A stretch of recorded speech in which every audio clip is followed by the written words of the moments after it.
I have this Real Techniques blush brush. What are you making? Master Chef. I feel like sometimes it helps to put things into words.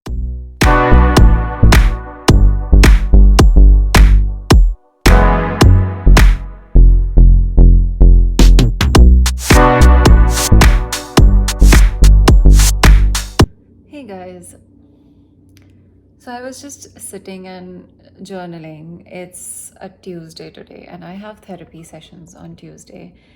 And although I've talked about it a lot, I feel like I haven't talked about what I have come to learn through therapy. So and I know I feel like I'm in a little mood right now, but it's because I've been thinking, and sometimes I go into these thoughts, and I have the perfect analogy for trauma today. And I thought it might help someone explain this to somebody else, because I feel like one of the things that someone who's going through therapy has had some trauma in the past is, how do I explain this to somebody else? And you're constantly having that guilt at times that I wish I wasn't like this. And so it's like a wall in your face. So think of it this way, that you probably have because trauma is, sometimes it's sudden, sometimes it's spanned over years and months, and whatever injury you had, like a car crashed into you or just a bus ran into you, like that's what trauma feels like. And imagine you fall with your face flat on the ground. And now it's been decades and you're not able to get up just because the shock has paralyzed you to that extent. And it's so sad and dark. But I was thinking that that's how it is. You're just not able to, and sometimes you're stuck in your own body and you can't move because those thoughts just wouldn't leave. And so that's the thing. Like, imagine you couldn't get up after a car hit you or a bus hit you. That's the amount of shock that gets trapped into your body for years and years. I feel like sometimes it helps to put things into words so that you can explain to people. And so when I journal, like that's what, sometimes I'm journaling. I'm just putting those feelings into words so that at least it's not inside me anymore. And interestingly, that's why I feel like I can be an author, because I have so many things to put into words. I've never really talked about this, why I keep saying I want to become an author. It has nothing to do with my profession actually. It has a lot to do with like how I journal actually. Because I read my journal and I feel like it's something. And this is very interesting. Lake, who is the other coach at Conquer, and I think one more person. People have often told me that my life seems like a storybook to them, as if everything was written or something of that sort, like the way I take decisions, or maybe perhaps I think it has everything to do with the way I talk about life. I'm so open to adventure and minimizing regret and all of that, that it just makes for a good story, guys. And I am a little competitive like that. So if someone tells me that, oh, your life would make for a good story, which is actually my Instagram bio, building a life worth writing about. So that's how where all of these things are connected, in fact, usually I don't really let in people on these thoughts, but since I'm pouring my thoughts out onto a diary, I figured this was something that I could actually tell you guys. So yeah, good talk.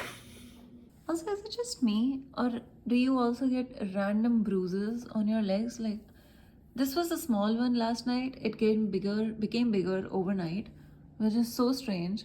And I have no idea where this came from. I must have hit myself somewhere. But you don't get to find out. That oily head could not be the last time you see me. I don't know how I have become so comfortable in front of the camera that I actually just filmed the last clip with an oily head.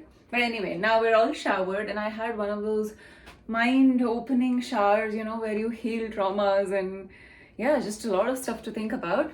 It's now time to get my eyebrows done. I know the lighting here is a little weird. It's only from one side. I haven't had my eyebrows done in so long, and what I realized is I got to take care of myself more. So it's a little pampering day. I haven't completely dried my hair, so I'm thinking I'm gonna get my eyebrows done and then sit down to film some really important YouTube videos, and then also get like a blow dry. It's been a while. I haven't had a blow dry since the last time I colored my hair, which I'm not happy with. We're gonna deal with this situation someday later. I'm wearing this black unitard, and this has been like my favorite way of layering these days. We have some Skechers black running shoes, a denim jacket on the waist because the unitard is kind of like really tight. So I don't like feeling that exposed these days somehow.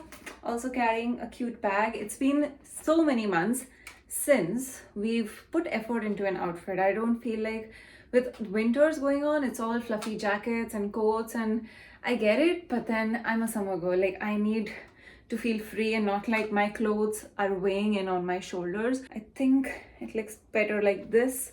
I look like someone who doesn't care enough walking into a mall for a salon. And it's date night tonight, so definitely a good idea to just get all of these things done.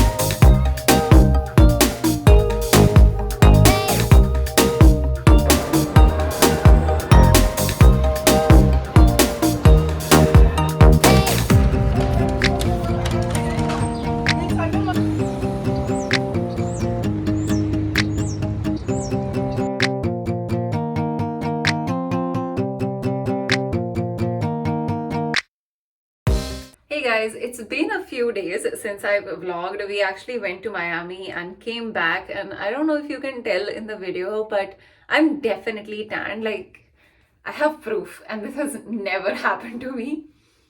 Oh my god, do you see those tan lines? What the heck? Like, do you see? I'm gonna do this on camera, but do you see like what the heck happened to my skin? It's so bizarre. Like, I'm just like trying to take care of my skin, and I've been breaking out since Miami. I don't know why. I have no idea what happened. But then I was like, what if it's my makeup brushes? So today we're cleaning my makeup brushes. I hardly have, so I don't have a lot. Oops. So I used to be a beauty blender girl. But then over time, I used to think that brushes don't give you a good finish. But believe me, I've converted, and I feel like brushes are much quicker when it applies makeup, and I just need everything that's time efficient. So I have this Swiss Beauty. Actually, they sent this whole package of brushes to me, and I just kept them, and it turns out they're really good. So this Kabuki brush is like my favorite for concealer, foundation. I have this Real Techniques blush brush. You can see obviously it's blush. And then I have some like really sasta Amazon brushes, and it's like a whole random collection. But like, I don't honestly use these many brushes on a daily basis. I am so bad with like change. I don't buy new things unless I desperately need to. Look at this one. It's like taped together with brown sellotape. Like, that's how I'm using my contour brush. But yeah, so I use like 3 brushes on a daily basis. The others are just when I really want to contour, which I don't do every day. And the next thing is this brush cleaner. Basically, this is what I've been using for as long as I can remember. It's like a little smiley face. I got this one off of Nika a few years ago, and I love that it has like these small ones for the smaller brushes and then these big ridges for the bigger brushes.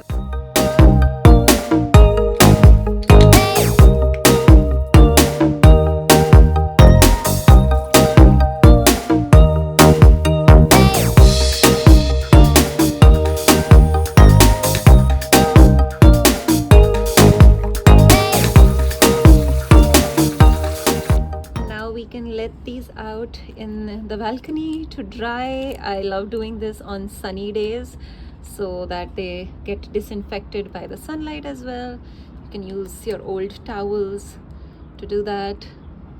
And I love the feeling like, okay, at least we know our acne is not because of us and because of our laziness. I got tired from all that cleaning. I still have so much to do. We actually have someone coming over for dinner tonight. So there's like this huge recipe that I've saved. I have to cook that. We're doing like roasted bell peppers stuffed with rice and beans. And look at me talking about adult things क्या हो जाता है शादी के बाद. But yeah, I'm kind of excited to actually cook that meal. And I'm also dealing with like so much. Yesterday on my broadcast channel on Instagram, if you haven't joined it, you should, because that's where like I share a bunch of stuff, which is similar to vlog material. And I'm dealing with so much. Like, I'll tell you something that just pissed me off. And this is just like, sometimes, I love pageant coaching, but sometimes some people just get on your nerves so much. So, yesterday, this girl decides that she wants to register for the April batch one night before the class starts. We have, of course, closed registrations, but then another girl also dropped off. So, we had like one spot empty. So, this new girl, we said, okay, fine, you can come in provided you can make the full fee payment, and can you come in the morning? I asked her. Like, we're expecting you to compete at a national pageant, and the kind of questions we get, I'm like, dude, I don't even know how you're just having a regular job at this point, because your questions don't really make any sense. So she pays the token amount of 10,000 rupees, and of course that's the token amount, so she doesn't pay the full fee. I can't obviously let her in the class. Then she realizes, oh, there's a whole fee payment to be made. There's a 30-minute back and forth thing. So turns out she's a really confused person. And I write the message, will issue you a refund. And, don't waste people's time anymore if you can't decide. I mean, don't pay 10,000 and then cancel within 30 minutes. Like, who does that? It's a big amount, right? You're not supposed to just pay money like that and then change your mind in like less than an hour. Then she writes some messages about apologizing and and I got busy in meetings. After 6-7 hours, this girl messages me, and I'm probably gonna like show you these messages. I can't, because she deleted the messages. Okay, I hate it. I absolutely hate it when people delete messages, because I'm like, if you can't say it and then let it stay, then you shouldn't be saying it in the first place. Like, this WhatsApp delete doesn't mean that I didn't see the message. I saw the message. You're deleting it after like 12 hours. I don't know how she did that. And so last night I saw her text in which said, I'm not expecting a refund. I understand I wasted your time. And I'm telling Satvik, I'm like, this girl doesn't want a refund. Like, I told her I'll issue a refund. So I wanted her to send me her account details so that she can get the refund. She's like, I'm not expecting a refund. And then we just discussed that maybe she has way too much money because 10,000 doesn't matter to her. Then right now I check my phone, and there are the messages have been deleted. And her messages are now, oh, I'm in a little bit of a financial struggle and money is short. Can you please give me the refund? She still didn't give me her account details, so I can't really give her the refund. How am I supposed to refund you money when I don't have your account details? She didn't pay it through the platform, so it's not like I can just click on a button and do it. I actually have to manually do it, and she's been such a waste of time. I don't even know if she's watching the video, but if she is, you wasted my time. Oh my god, like, these are things in which I sometimes question my profession. I'm like, why am I even dealing with such people? So something that we are going to be doing is, in the near future, and I think now is when I can actually put this out, in the near future, I'm not going to be coaching everyone. There's going to be a filtering criteria with who I work. And I just feel like the quality of coaching that I offer and like how I want to spend my time, it's just way more important. So we're going to be like one of those institutes that you have to have like a certain entry level knowledge or discipline, attitude, whatever, but there's going to be a certain criteria, like you have to pass through those checks. Only then can you like work with me. Otherwise, and I know the number will reduce, and it's not so much about like, I don't want to coach 50 people out of which 10 of them are just wasting my time. I would rather work with 5 people alone and make sure that they win the competition, and just give my 200%, because I am so giving as a coach. But when you have people like that, it just ruins the experience for you as a coach. And then this energy is what I go to work with, and for no reason, I'm going to carry this frustration with me with other students in the batch. And I'm a human being. Some days I just can't separate those things because I'm so annoyed. And so, yeah, I just thought I should like talk about these things. I mean, if you're ever going to be applying, please don't do that. So I've been having pizza cravings for the longest time. But as a lactose intolerant person, of course, we're not very easily be able to eat pizza. So it's been months, and this is a gluten-free version. We're just reading the instructions. So we do have this oven, but then I feel like for just like half a pizza, which is what I'm gonna eat right now, I think the air fryer has like a bake feature. I can probably put like some slices. And yeah, so this is the kitchen status right now, and we have some corn boiled in this pot here. So one of the dishes that I'm making for the evening is also elotes, which is like a Mexican form of boiled corn. I saw this in this YouTuber that I follow. So those guys are like really into Cuban food, Peruvian food, and they're from Puerto Rico. And so like the both those partners in that family are like from those countries. And that's a dish like such a foodie. Like when I watch other people create new dishes from their culture, it's just something fascinates me so much. I think like this is the lighting where you can actually see a lot of the texture. Uh, I've been watching that Meera Kapoor's podcast, Skin Within, and I'm so hooked onto it. And I'm this close to texting Dr. Pooja Talera from Kosa Organics. Like, I remember the names because I'm mostly going to DM her and see if she can help.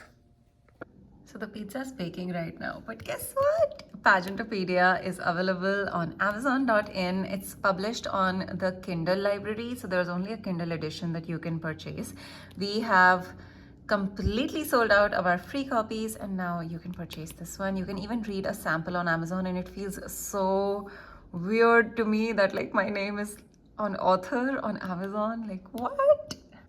Tell me if you relate, but isn't it like the best feeling, like, you know, when there's doctor and lawyer and model and author, like when you get that thing, to me, it's like a big deal. I get very, very happy and like, I can't, Nikita Tanwani, author. And this is not, I keep saying this is not even the main book that I'm going to write. I mean, like the actual book, it's in bits and pieces. It's already a work in progress, which might come out in the next 5 years, maybe. But yeah, Ooh, something fancy is happening here. Something Those very colors healthy. those colors are really nice. I know, right? The spinach makes it look really good. Yeah. What are you making? Master chef. Look at that. And look. Ta-da. They look so pretty. Yeah. And we're gonna mix the rice and the mozzarella. We got vegan mozzarella for this into this. Then put seasoning, then stuffed it in this, and then it's gonna get baked in the oven for 30 minutes. Nice. Are you excited? That's how I like to spend my weekends now. Yeah. I'm excited. No, I'm stressing out because I thought that I fucked it, that I messed up the recipe.